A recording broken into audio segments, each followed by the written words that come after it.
Hello, good afternoon to you. Welcome to Business. Now, as the Finance Minister gets ready to present the mid-year budget review next Monday, many people are of the view revenue mobilization will be key on the agenda.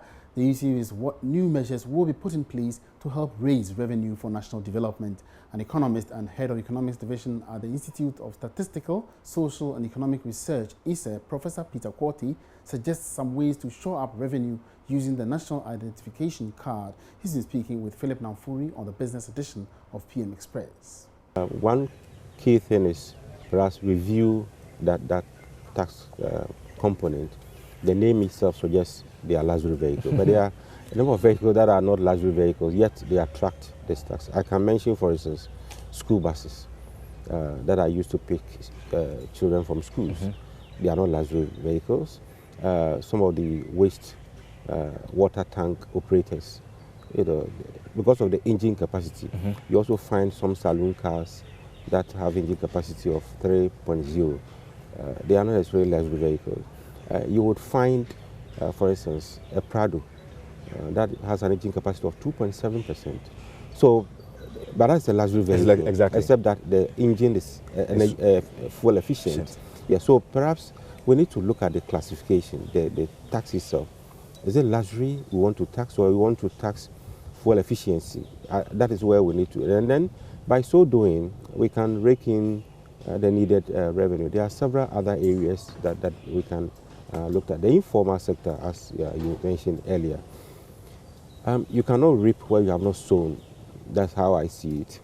We haven't invested into knowing where people are, what they do, how much they earn, and then if we want to tax them, how do we tax them, and what are the benefits? It's not just a matter of taxing people, but the taxpayer should know that when I'm taxed, this is the likely benefit I'll get.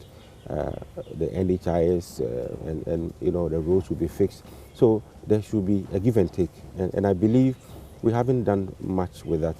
I was hoping the national identification system that we are rolling out will gradually get most of these people into the tax net. In other business news, Ghana's export to the Caribbean islands of Barbados will, in the coming months, be increased following the establishment of a business chamber to facilitate bilateral trade. The Barbados-Ghana Business Chamber is expected to open Ghana's business and investment community to ready opportunities. Tourism, international business and bilateral trade are key on the agenda. Chairman of the Barbados-Ghana Business Chamber, Lawrence Akosen, outlined the major areas of investment that the Barbados-Ghana Business Chamber will prioritize.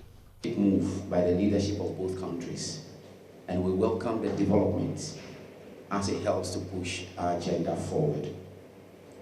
Our main aims as a chamber are: one, to establish and grow business relationships between Ghana and Barbados.